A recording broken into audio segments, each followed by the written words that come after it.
जो भी रिटायर होने पर जो पैसा मिला था सारा ले लिया। तो दूसरा कहता है कि पैसा भी ले लिया, ले लो, और पेंशन भी ले लो, नाले टॉर्चर भी कर दे। कहते हैं पैसा भी ले लेते हैं, पेंशन भी ले लेते हैं, और नाले टॉर्चर कर दे, साथ में परेशान और न्यारा करते हैं। तो परमात्मा कहते हैं कि आप परमात्मा की भक्ति करो। प्रभु आकर के स्वयं ही बताते हैं, और उन्हीं की जबान में वचन में शक्ति होती है, तभी प्राणी भजन कर सकता है, नहीं तो यु काल ये मन भक्ति नहीं करने देता।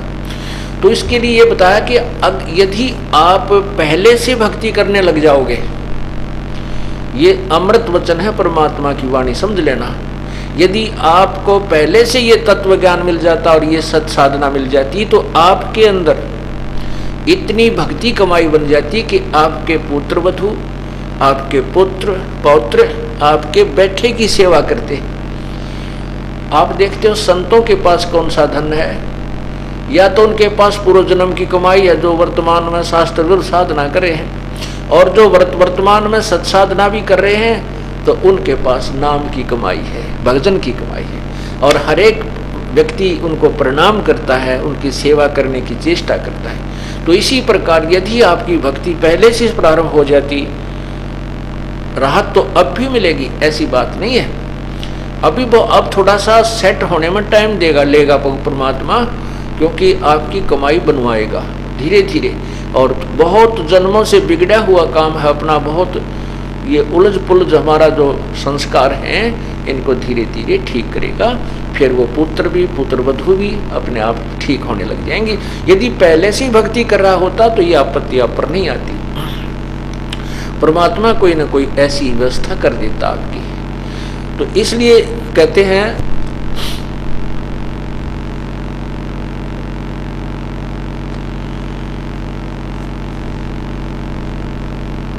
कर साहेब की बंदगी उस साईं को ढूंढे, शिव सुए सिंबल से या फिर लागे डोडे ढूंढे।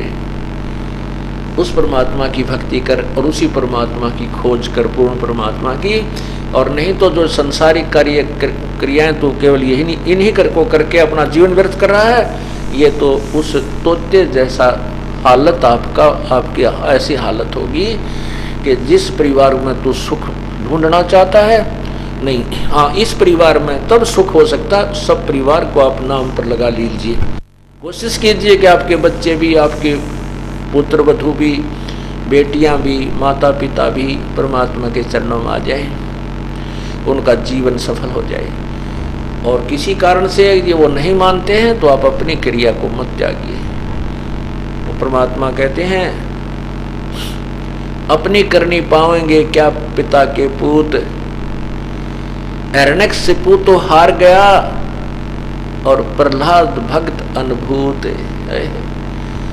पिताजी नहीं माने, प्रहलाद ने बहुत समझाया था, पिताजी आप गलत साधना कर रहे हो और करवा रहे हो, आपके नाम से मोक्ष नहीं हो सकता, मोक्ष तो परमात्मा की भक्ति से ही होगा।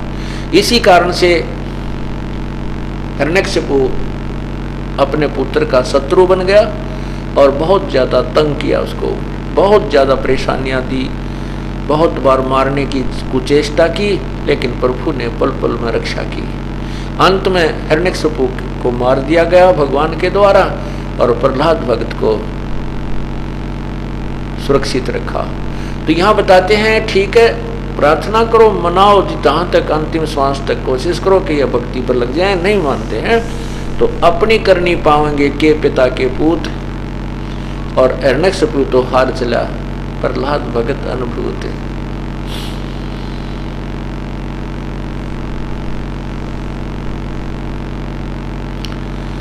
इस झूठे सुख को सुख कहे ये मान रहा मन मोद, ये सकल चबीना काल का भाई, कुछ मुख में कुछ गोद।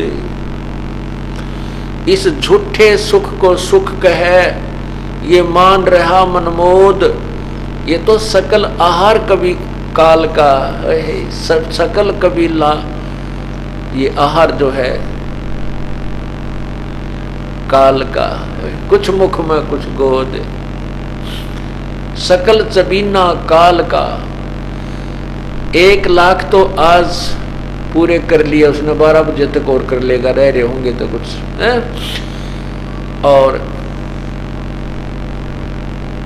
बाकियों की तैयारी है, उनको गोदी में लिए हुए है, ये तेरा बेटा है। जैसे बच्चे को बलो के रखते हैं, गोदी में खिलाते हैं, कहते हैं झूठे सुख को सुख है, ये मान रहा मनमोद, इसी को खुशी सुख मान रहा है। यहाँ इस काल के जाल में बलि के बकरे की तरह, काल के कसाई के बकरे की तरह बंधा हुआ है इसकी जेल में। और ये तो सकल चबीना काल का। ओए होए, कुछ मुख में कुछ तो खा लिया आज, और बाकियों की कल तैयारी है। उनको शेष को यहाँ पर बाकी जो बचे हैं उनको बलो रखा है, ये तेरा बेटा है या तेरी बेटी है या तेरी कार है या तेरी कोठी है, इस लालच में ये यहाँ रहा रहे और प्रतिदिन इसका आहार बनता रहे।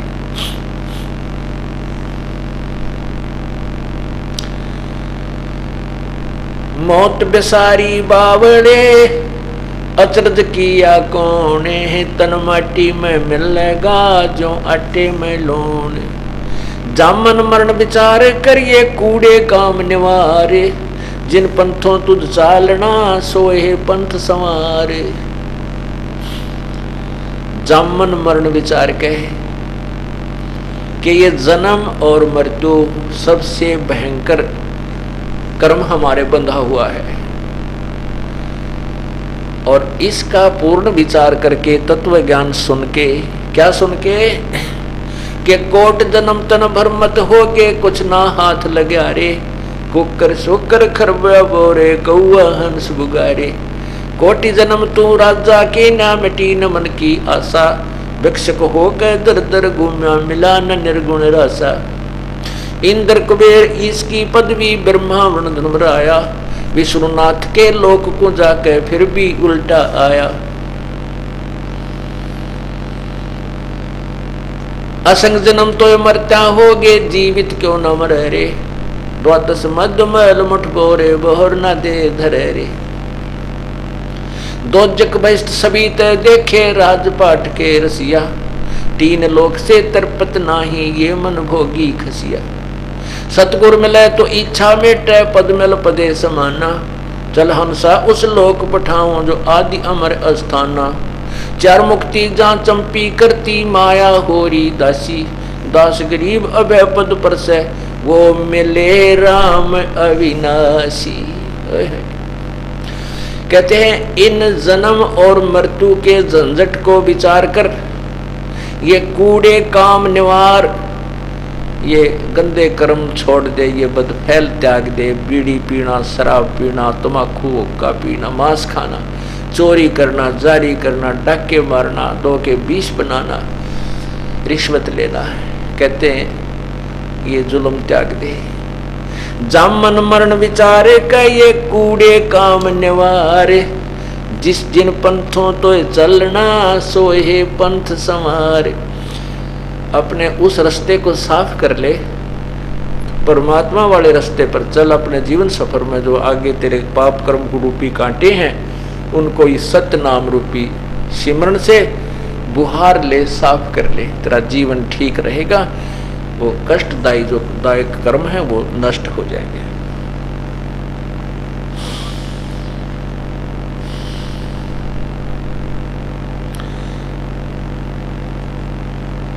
कबीर सुपने रहन के ये उगड़ आए नैन, जीव पड़ा वो भूल में भाई जागे तो लेन न देन।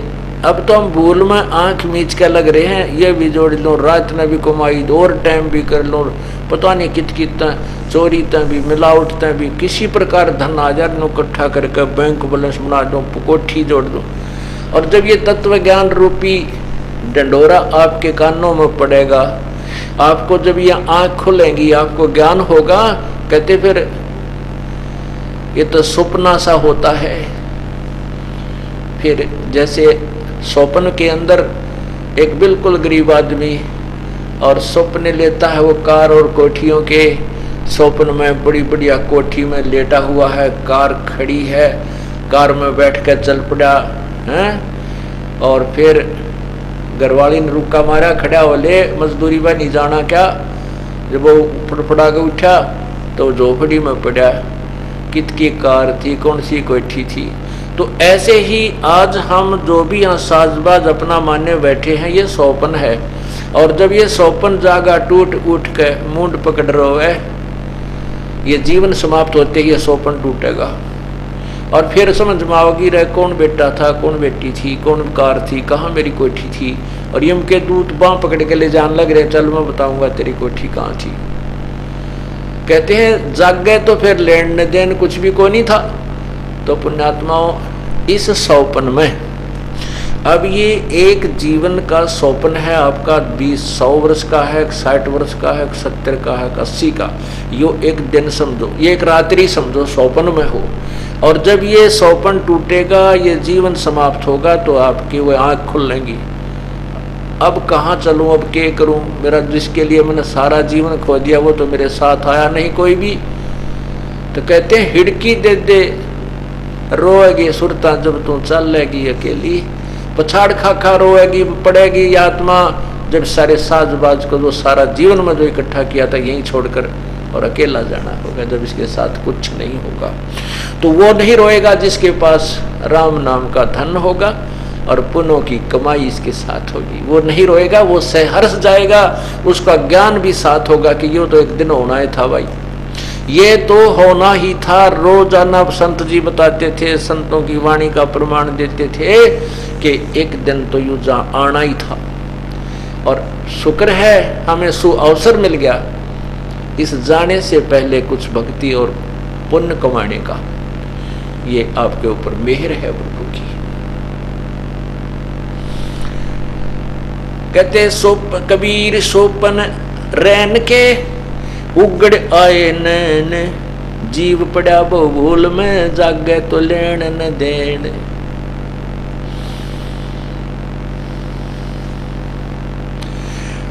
आज के काल के 5 दिन तेरा जंगल होगा वाश, ऊपर ऊपर फिरेंगे ये ढोर चुगंदेगा से। आज नहीं तो काल और ना 10 दिन में 100। यानी कहने का भाव ये है कि एक दिन तेरी मृत्यु होगी और तुझे ये घर बार छोड़ करके जंगल में ले जाएंगे, वहाँ तेरी काया का शरीर का अंत करेंगे और आपके शरीर की राख के ऊपर घास उगेगा और उस घास को डांगर खाया करेंगे, ढोर खाया करेंगे, ऊपर चरा करेंगे। कहने का भाव यह है कि हम इस शरीर से प्रिय किसी को नहीं मानते, उसके बाद अपने मकान कोठियों को अपना मानते। परमात्मा कहते हैं ये तो जब तक निर्धारित समय है तब तक तेरा है और इससे लाभ उठा जो हम बता रहे हैं। ये देही सोंगी नहीं, ये सस्ती नहीं है, ये महंगी रत्नों मोल, ये सस्ती नहीं है। और यदि इससे परमात्मा की भक्ति पूर्ण नहीं किए, सतभक्ति नहीं की, तो ये देही किसी काम की नहीं है, क्योंकि ये तो हार्ड चाम का पुतला है। और इस मिट्टी से 5 तत्वों के पुतले से हमने जैसे मिट्टी से सोना उगाया जाता है, खेती किसान खेती करता है उस मिट्टी से ही और मालो माल हो जाता है, ऐसे इस मिट्टी से हमने राम नाम का धन या खेती करनी चाहिए। वो ना करके हम बाकी जो कुमत कर रहे हैं और केवल संसारी कार्य में जीवन व्यर्थ कर रहे हैं, इसके लिए परमात्मा की वाणी हमें समझा रही है। परमात्मा कह रहे हैं कि इस जो संसारिक कर्म है इसके साथ साथ भगवान की जो भक्ति वाला कार्य भी अवश्य कीजिए। कहते मरे कबीर मरेंगे मर जावेंगे, नाम न लेगा कोई, उजड़ जा बसेंगे ये छाड़ बसंती लोए। कबीर खेत किसाने का यो मर्गों खाया झाड़, खेत बेचारा के करे यो खसम न करता बाड़।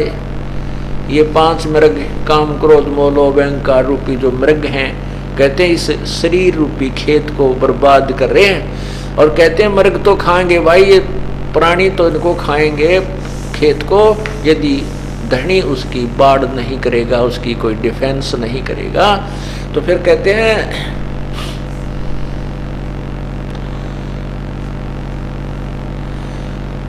कबीर बिना रखवाले बाहिरा, चिड़ियों खाया खेत, आधा पर्दा उबरे, कुछ चेत सक तो चेत। परमात्मा अपनी अमर वाणी में कह रहे हैं कि जैसे बाजरे के खेत को चिड़िया खा जाती हैं। क्यों खा जाती हैं? क्योंकि यदि धनी उसकी रखवाल नहीं करता। और कहते हैं अब तेरा आधा पर्दा जो बचा हुआ है, अब भी जाग जा, अब भी रखवाल कर ले, फिर भी कोई लाभ तुझे मिल जाएगा। कई भक्त आत्मा कहते हैं वृद्ध अवस्था में उनको प्राप्त होता है ज्ञान, और कहते हैं अब क्या करूं, मैंने तो जीवन खो दिया। क्योंकि ये जो बातें आज बताई जा रही हैं सत्संग के अंदर, ये जवान बच्चा के कम समझ में आती है। वो ये सोचते हैं कि मैं ऐसे ही ठाठ करूंगा और यही शरीर मेरा मजबूत है और स्वस्थ है, मैं ऐसे ही मेरा शरीर काम चल जाएगा। नहीं, तो उस समय तो ये सुनते नहीं, और कुछ ये ज्ञान सुनने को मिलता भी नहीं। कि ऐसे जैसे हम भी गांव से मैं निवास करते थे, और हमारे माता पिता, दादाजी, दादी जी, चाचा चाची, जितने भी कुल के परिवार के सदस्य देखे, कोई भी राम नाम का निर्णय नहीं, और ना ही कभी कहीं सत्संग की चर्चा की तरह राम नाम का जिक्र होया हो। कदे हमने सुना भी नहीं उनके मुंह तक काम की तरह सत्संग सुन गए थे या जाना चाहिए। ऐसा भी कमाल देखा है भगवान की तो व्यवस्था। और कोई जैसे गांव में जैसे ये डफली पीटनी है, अपनी अपनी डफली बांध के कि बुढ़िया इकट्ठी होगी 10-20 सत्संग करेंगे, वो गा के गीत गात से बांट का प्रसाद चले जाते। उनको वो गांव नगर वाले पसंद नहीं करे थे कि ये तो सारे तय गलत काम करें, रात ने सारी रात भगवान के गीत गावें। कहते इससे ये कोई भक्ति नहीं है। तो जिस कारण से उनको पता नहीं लगता भक्ति का। अब जैसे ये दास के ऊपर मेहर हुई, परमात्मा का आदेश हुआ, गुरुदेव का हुक्म हुआ कि इस ज्ञान का प्रचार कर और उपदेश दे, तुझे आदेश दिया जाता है। फिर गांव गांव में, नगर नगर में जाकर के सत्संग प्रारंभ किए दास ने। एक बुजुर्ग, क्योंकि गांव में इन सत्संग को अच्छा नहीं मानते थे, तो जिस भी भक्त ने, जैसे एक परिवार में 4 भाई हैं, अलग अलग हो गए, तो उसमें से एक ने किसी रिश्तेदार के कहने थे या हमारे ज्ञान को अच्छी तरह समझने से पाठ करवाया, सत्संग करवाया, तो दूसरे निकट नहीं आते थे, दूर बैठे रहते थे, और इसको एक विशेष अनोखा सा काम मानते थे कि तो पाखंडी लोग आगे दिखे। क्योंकि जनता को इन पाखंडियों ने भी घना दुखी कर रखा है। और जब सच्चा कार्य, सच्चा ज्ञान शुरू होता है, सच्चा क्रियाक्रम शुरू होता है, तो उस पूर्व में हुए पाखंड के कारण उस सत्य को भी पाखंड ही कहा जाता है, गिना जाता है।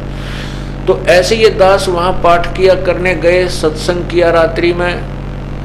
उनका जो पिताजी था जिसके हम सत्संग कर रहे थे, वो कम से कम 60-65 साल की उम्र का हो रहा था। वो हमारे पास नहीं आया, वो अपने चौबारे में अलग दूसरे बेटे के घर में ऊपर बैठ कर हुक्का पीवे, और उधर से हमने स्पीकर ला रखे, वो सत्संग भी सुना, देखेंगे ये पाखंडी क्या कहेंगे। तो उसने सत्संग सुना सारी रात उस दिन ऐसे ही, क्योंकि सत्संग तो एक ऐसी जड़ी है, यदि कोई राम नाम का चाहने वाला है तुरंत काम करती है। उस बुजुर्ग ने वो सत्संग सुना। अगले दिन जब हम सत्संग करने लगे, शाम को, हम रात्रि में सत्संग करते थे क्योंकि दिन में कोई काम धंधा करके शाम में सारे सुन ले, तो उनका पिताजी सत्संग में आकर बैठ गया। वहाँ 20-30-50 भगत तो बैठे होंगे जहाँ दास सत्संग कर रहा था उनके घर में, आंगन में। गर्मियों के दिन थे। उसने फिर सत्संग सुना, और सत्संग सुनने के बाद जो दूसरे गांव के थे वो तो चले गए भक्तजन, हम अपनी कुछ काम लाग गए। वहाँ पाठ चल रहा था और मैं वहाँ बैठा था, 5-4 भगत हो रहे गिरो, बूढ़ा भी निकट से आकर बैठ गया। उसकी आंखों में पानी भराया। मैं तो वो कहने लगा, महाराज जी जो बात आपने बताई ये तो मैंने जिंदगी में कदे नहीं सुनी। और मेरे 4 लड़के हैं, इन मैंने इतनी मेहनत की है, पशु भी थक जाते थे, मैं नहीं थकता था। खूब खेत कमाए, 4 बच्चा के नरे नरे मकान बनाए और बहुत घना धंधा किया, बहुत ज़्यादा, पशु से भी ज़्यादा काम किया। और हुक्का खूब पिया। और आपने हुक्के की इतनी बुराई बताई, तम्बाकू में इतना अवगुण होता है।